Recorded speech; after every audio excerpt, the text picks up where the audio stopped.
and I am going to predict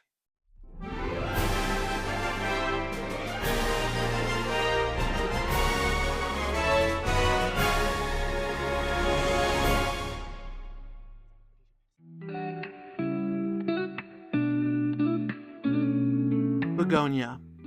Based on the Korean cult classic Save the Green Planet, this film follows Teddy, a conspiracy theorist who kidnaps the CEO of a large company, believing she is part of an alien race who are trying to destroy the Earth. As tensions rise, the film begs questions about how conspiracy can go too far and how intention can obfuscate the truth. I love Begonia. This movie is so good, guys. Jesse Plemons and Emma Stone are amazing.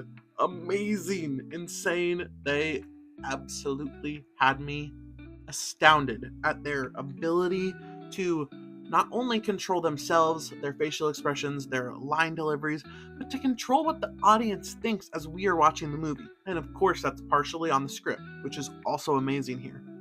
Oh, what a good year for scripts as a writer. You need to be reading these scripts. They are insane.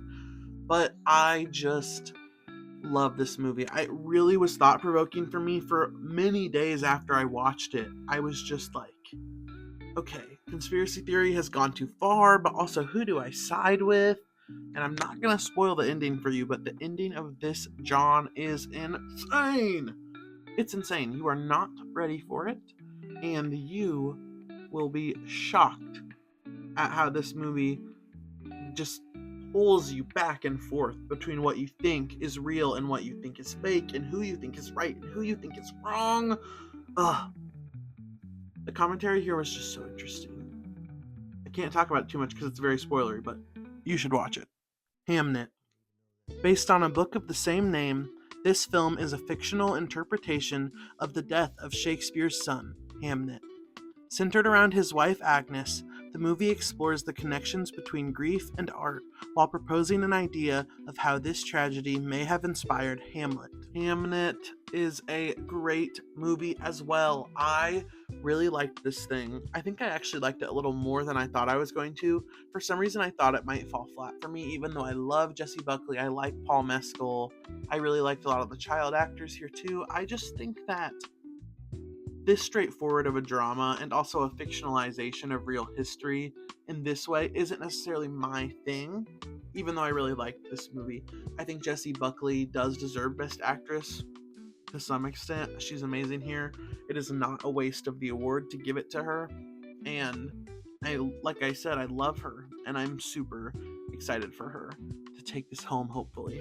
The movie is heavy. It is really sitting in the grief that it explores, and it, is kind of unapologetic about that. Like, it's just very melancholy a lot of the time. And that's something that I don't hate sitting in.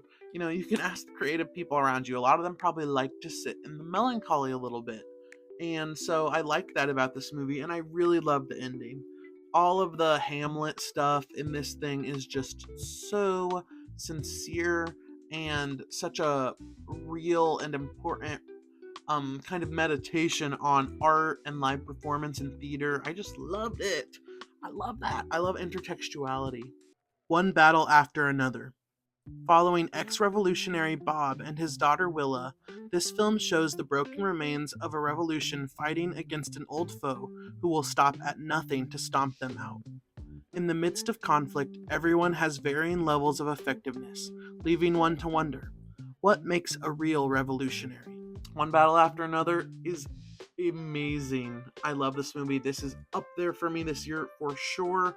I just really had my perspective shifted by this movie about like what revolution looks like. What do real revolutionaries look like? I feel like we go through history classes when we're growing up, and we're told of these people who did these super courageous things and were super outspoken against injustice, but then at some point it feels like we might have lost what does revolution look like when we need revolution, when things are going badly and we the people need to maybe step up and be a little bit louder and a little bit more passionate, and also be revolutionaries in the right ways. I saw a really interesting commentary on this movie that um amidst all of these really flashy people, these flashy personalities like Perfidia and, other characters, Bob ended up being the most successful revolutionary just by staying and raising his daughter and being there for her because he brought up someone who could transcend her parents' legacy and transcend what her parents added to their revolution. Willa is kind of the perfect mix of Bob and Perfidia, and it gives hope that the next generation is going to be better than the last, and the next generation will be able to cement the change that previous ones have been fighting and fighting and fighting for. I love that. Marty Supreme. This film follows Marty Mauser, a professional or aspiring professional table tennis player, as he creates connections and hurts some too in his pursuit of greatness. His rise to the top reveals the true nature of unbridled ambition and how it can not only burn the self, but those you love. Marty Supreme, Marty Supreme, Marty Supreme, it's Marty Supreme, yeah, yeah. There's a song or something like that. My ears have heard it. Marty Supreme is pretty good. I feel like you can tell by how I talk about these movies what ones I'm passionate about and what ones I like, but I'm not like. And this, of course, falls into that category. Kind of similarly to Hamnet, this isn't my thing. Now, I do like table tennis more than other sports that are centered in sports movies, and of course, this movie has a lot detached from that identity, but it is still, in a lot of ways, a sports movie, and I struggle to access the emotional connection that a lot of people have to sports just because I don't have it, but I still really respect it, and I really think this movie is very good. Timothée Chalamet's performance is amazing. The movie hinges on it, and he successfully delivers exactly what he needs to do. But also, I have to talk about the supporting performances here because they are so good. Odessa Azion, Gwyneth Paltrow, Mr. Wonderful, or whatever his name is from Shark Tank. What the John? These guys are insane in this movie, and I love it. Tyler, the creator. It's just really fun. And this movie's good. I see why a lot of the more general public who has watched this movie because of the stars and because it was a little bit more accessible than the other awards movies have really resonated with it because it talks about ambition and it talks about passion, and I think those are things that a lot of people can relate to, and sometimes a lot of people are scared of that in themselves, and so this movie is kind of a warning against what that unbridled ambition can do, and I think that that is very timely and also good. It's a good thing to talk about. Even though this movie is not my number one, it's worth a watch. Sinners. This film follows Sammy, a skilled amateur musician and pastor's son, as he seeks out his rebellious twin cousins, Smoke and Stack, for an opportunity to play at their juke joint. When vampires invade the party, relationships are tested and survivors band together, emphasizing the importance and survival of different Black and African cultures amidst tremendous hardship. Sinners. This is far and away the crowd favorite this year from awards season, and I see why. First of all, it's original. We love original movies. Thank you, Ryan Coogler, for this original movie. Because what do you mean you're making a movie about Black culture and excellence and the survival of culture and colonization, but it's also a vampire genre movie? What the heck? This is insane how he has blended these themes into this idea with such a stellar ensemble cast, and I completely understand why people love it as much as they do. I would say I do fall a little bit below the general reaction to this just because, and I'll talk about this a bit later in the awards section, but I don't think that this movie necessarily hits all the marks for me in the way that it does for other people, but I can appreciate it and I love it, and once again, it's worth a watch. Sentimental value. Centered around two daughters, this film sees their absent filmmaker father's re-entry into their lives as he requests to film his newest project in their childhood home and asks the eldest daughter, Nora, to play the lead. After Nora rejects his offer, the family must relearn how to exist around each other as they discover their art transcends the emotional walls they have been divided by for decades. Sentimental value. Wow, I'm really struggling with what my favorite movie is this year, but this one is one that is in the conversation every time I talk about it, every time I think about it. I just love the exploration of family in this, which isn't something that usually gets me in like movies and stuff, but in this movie it did. In the way that the house is a character, and just the way it hinges on 4 performances makes it feel ensemble even though it's a really small cast, and each 4 of those lead performances are just so strong. I mean, Renata Reinzov in the lead role is amazing at playing that daughter, and I saw so much of myself in her, which is one of the reasons I probably really like this movie. But also then Elle Fanning's supporting character, this actress, this outsider coming into the situation, I also really resonated with her. And then I'm looking at these other characters, the dad, the sister, and I'm like, oh, I resonate with you too. That's the beauty of this movie. This movie is relatable from every angle. The script is genius. This is the first movie I watched this year that I was in the theater thinking about, wow, this is an amazing script while watching it, because it is amazing. And like the name and the way that ties into the narrative of the story is so interesting, and it's just really powerful. And I like the ending here. This movie left me with a sense of hope that not all the movies that I watched this year did. And I can't say that about every movie on this list, but I can say that about this movie. That there is hope and there's reconciliation in the themes, and I love that because I'm passionate about those things. Train Dreams, F1, The Secret Agent, and Frankenstein. F1, Frankenstein, The Secret Agent, and Train Dreams are the 4 movies that I have not started or finished. I started Frankenstein and F1 because I knew that those 2 were going to be hurdles for me to get over because I'm not particularly interested in them, and I haven't finished them, and I honestly probably need to restart them when I do try to watch them again. And I'm going to do that. And so, hey, pray for me that I can watch all 4 of these movies by Sunday, because I'm recording this with very few days left till the Oscars, posting it with even less days till the Oscars, and it's going to be brutal out here, but it's going to be fun.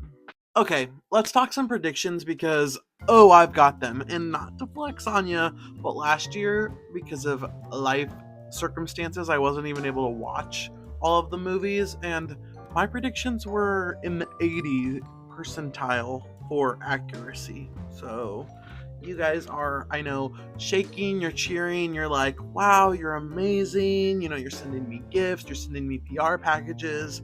You can stop. But just know that what I say right now is probably what's going to happen because I'm just goated with the sauce.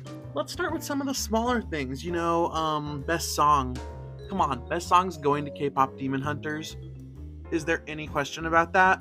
Well, yes, I'm sure there is, because some people will be like, Sinners, I lied to you. That song is so amazing. The song is good, but the scene is what's great. And I don't think that the Academy is going to or should give best song to something because the scene that the song is in is so good. And I'll die on that hill.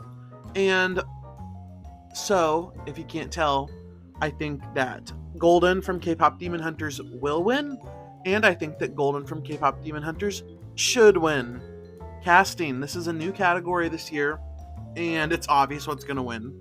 But I think it's really interesting. I'm really glad that they're integrating this category, because I think that casting really can make or break a movie, especially a big awards movie like these movies. And so I think it's really great that it's being recognized on the highest level that we give recognition to films.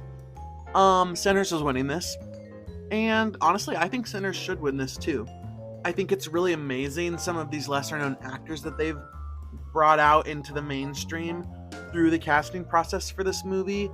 I think that is just one of the highlights of this film. The cast is amazing, and I think it would be a great way to acknowledge how amazing this film is and how culturally relevant it is. I don't know. It's just, the cast is it, and the cast deserves this.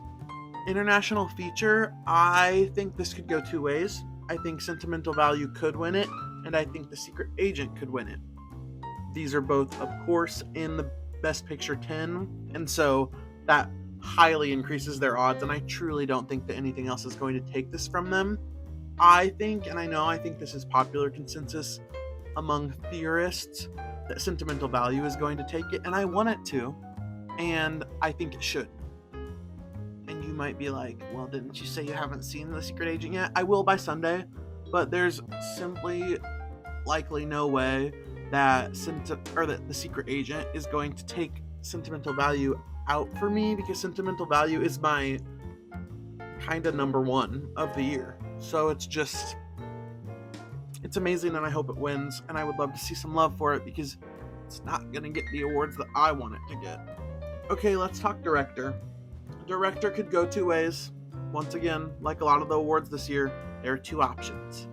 And it's going to be between Sinners and One Battle After Another, which is something you're going to hear a lot in this awards race, because these are the two big players this year. At all the precursor award ceremonies, we're talking Golden Globes, we're talking Critics' Choice, we're talking the Guild Awards, we're talking BAFTA. These two movies have been duking it out for all of the major awards. And so director, I think, is going to go to Paul Thomas Anderson no matter what. Which I'm sorry to say, because it seems cheesy and it's kind of boring, but I do like it when the Best Picture winner wins the Best Director. But I don't think that they're going to give it to Ryan Coogler for his first big movie like this. Is it his first big movie? Absolutely not. But are people looking at it like that since it's his first movie that is having this level of awards claim? Well, yes. And so I don't think he's going to win no matter what, even though I do think that it is a two-way race between the two. Paul Thomas Anderson, love this. And also, I have to say, Paul Thomas Anderson would be my choice. I think he's a bit overdue, especially with how many classic movies he's made. And I think that this one's really good, and I don't know. I think he really deserves it for this movie. I love One Battle After Another. It's in my top 3. Best Supporting Actor is going to Sean Penn, One Battle After Another. The only other way I can see this going is to Stellan Skarsgård or Sentimental Value, and that, my friends, is who I would choose. But it's going to Sean Penn. He's just won the right types of the precursor awards to kind of guarantee that he's going to win this, and it's not guaranteed. None of these awards are ever guaranteed, except for Best Actress, which we'll talk about.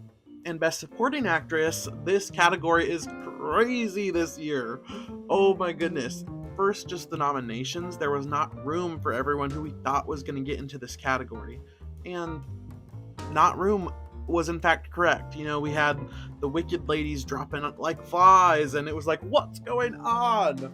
The race is now between Teyana Taylor, Amy Madigan, and late entry Wunmi Mosaku for Sinners, because she had not been really in the conversation in a major way, especially not before nominations started coming out. And even when nominations for precursors started coming out, she was not on all the lists. She was on some of them, and usually not the bigger ones. But then as we got deeper into the season and the bigger, more deciding precursors started happening, she was popping up left and right. And we were all like, what was that? What was that? And it was Wunmi Mosaku. And she is really good in this movie. And right now, I'm predicting her to win, okay? I think she's going to take it. But I just don't think that that's who I want to win. And who I want to win is not even in the competition, realistically. She's nominated. And that would be Elle Fanning for Sentimental Value. Because I just love that movie, and I think her performance is insane. And I was not even an Elle Fanning fan before that. I liked her. I always liked to see her in things, but I was never riding that train, riding the hype train. She blew my socks off. Best Actor is scary this year, guys. Best Actor is between Timothée Chalamet and Michael B. Jordan for Marty Supreme and Sinners. I am just afraid of how this is going to go. I do have a strong opinion about which way I think it should go, and people aren't going to like it, okay? I think that Michael B. Jordan did amazing work in Sinners. I think it's impressive that he plays 2 roles. I think he does a good job at doing that. But, first of all, he's not the lead character. He's not. Sammy is the lead character of the movie. He's the central character of the movie. Michael B. Jordan is the supporting lead. And now, I don't think he should be in the supporting actor race. I think that would be category fraud. He's too big of a role. He is a lead performance. I just struggle to get past that fact when we're comparing these two performances, Timothy and Michael, because Timothy Chalamet's performance is what the movie hinges on. And even though he's been really difficult lately, I think that it would be a better win for Timothy Chalamet, who's been clawing and clawing, kind of being annoying about it for so long, to finally get it for something that his performance is what makes the movie, versus where Michael B. Jordan is amazing, but his performance doesn't make the movie. And that doesn't make it less amazing. But Sinners is an ensemble movie. The ensemble is what makes the movie, and that's why it is winning and should win casting. Best Actress? I wonder who's gonna win this. I wonder who's gonna win Best Actress. Well, guys, Jessie Buckley, I hope you have a space on your shelf cleaned out for this, because Jessie Buckley has not lost an award this award season, guys. She is sweeping for Hamnet. She is taking left and right. That award. It's hers. She has this in the bag. The only thing that could happen here is a weird, kind of out of left field Rose Byrne winning, but that's just not going to happen, and that's okay. Rose Byrne is also amazing, and if I had legs, I'd kick you, so that would be a fun win. But I would feel bad for Jessie Buckley because I love her down. Best Picture, guys. Once again, it's between the two: One Battle After Another and Sinners. Both of these wins would be exciting. Both of these wins would be, for the most part, I think, deserved. I'm going to be honest. I am leaning One Battle After Another. First of all, I just like that movie a little bit better. I like the complexity and depth of the themes present in One Battle After Another more than the ones in Sinners. And it also comes down to the fact that I understand why so many people have the reaction they had to Sinners, but I was very informed and aware of the things that Sinners talks about on a deeper level before going into it, and I think that did honestly detract a little bit from me, because it didn't shift my perspective in the way that it did with some people, which is really interesting, but that doesn't make it a bad movie. I would just choose One Battle After Another. Now, do I think that's going to happen? I do not know, guys. This one is really hard for me. I think that it's crazy to say, but out of all of the categories, Best Picture is the closest race this year, I think. And I am going to predict One Battle After Another. Okay, so those are my predictions for the actual awards, what I think will happen, what I want to happen, and let me know what you think will happen or want to happen down below. And if you haven't seen these movies, give them a chance. You know, there are really, really amazing movies this year. This is a great lineup, and that's coming from someone who watches all 10 every year for the last several years. And I can't wait to do it next year, because I honestly might be more excited about this coming year's movies. But have a great day, have a great week, happy Oscars, and I'll see you in the next video. Goodbye.